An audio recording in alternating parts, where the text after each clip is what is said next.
पहले तो सभी पत्रकार मित्रों को अभिवादन भी है, स्वागत भी है। मंच पर भारतीय जनता पार्टी के तीनों हमारे जिले के अध्यक्ष संजय गुप्ता जी, निर्मला पासवान जी, राजेश शुक्ला जी, हमारे जिला और महानगर के प्रथम नागरिक महापौर परेश के सरवानी जी, डॉक्टर वीके सिंह जी और हमारे लोक विधायक श्री गुरु प्रसाद जी और देश जी, आपातकाल लगाए जाने के 50 वर्ष आज 25 जून को पूरे हुए हैं। इसे संविधान हत्या दिवस के रूप में मनाया और जिस प्रकार से अंग्रेजों की पराधीनता से हमारे स्वतंत्रता संग्राम सेनानियों संघर्ष करके बलिदान देकर के देश को आजादी दिलाई, उसी प्रकार से हमारे लोकतंत्र सेनानियों काले अंग्रेज के रूप में कांग्रेस और विशेष तौर से गांधी परिवार की गुलामी से मुक्ति दिलाने का काम, संविधान और लोकतंत्र को बचाने का काम किया। इसलिए लोकतंत्र सेनानी सम्मान समारोह भी आज होगा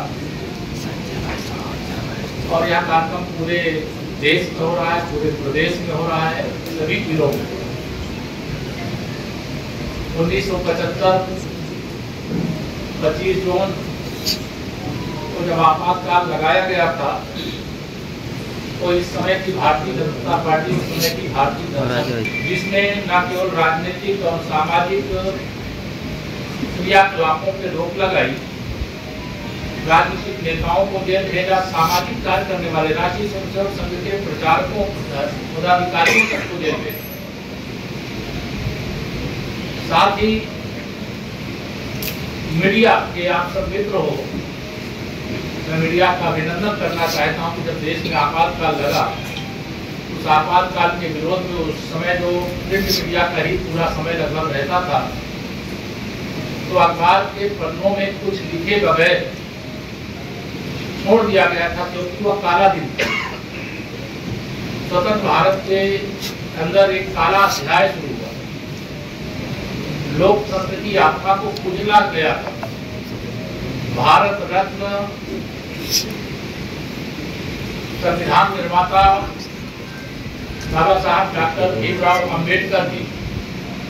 संविधान के माध्यम से जो नागरिकों को अधिकार दिए थे, लोकतंत्र के 4 स्तंभ जो बनाए थे, उसमें नामों को उजागर करने के लिए कार्यक्रम कर रही है। और इस अवसर पर जो लोकतंत्र सेनानी है, उनके सम्मान का कार्यक्रम भी किया जा रहा है। हमारी पार्टी का संकल्प है,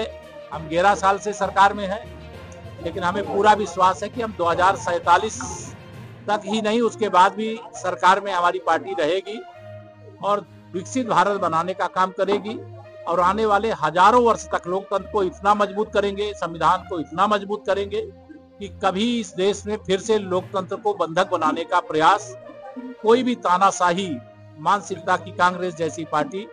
न करने पावे, इसका प्रबंध करें। कांग्रेस ने आरोप लगाया, उन्होंने कहा कि अघोषित आपातकाल 11 सालों से चल रहा है। जो भ्रष्टाचार करते थे, जो आतंकवाद को आयातित करते थे, जो नक्सलवाद को इस देश में बढ़ाए, जिन लोगों ने सत्ता का दुरुपयोग करके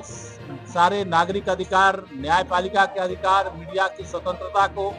छीनने का प्रयास किया, उनके मुंह से यह बात शोभा नहीं देती। लोकतंत्र भारत का मजबूत था, मजबूत है, मजबूत रहेगा और माननीय नरेंद्र मोदी जी के नेतृत्व में भारत का लोकतंत्र मजबूत हुआ है। कांग्रेस सत्ता से बेदखल है, इसलिए जैसे पानी के बिना मछली तड़पती है, वैसे कांग्रेस देश में तड़प रही है, सपा प्रदेश में तड़प रही है।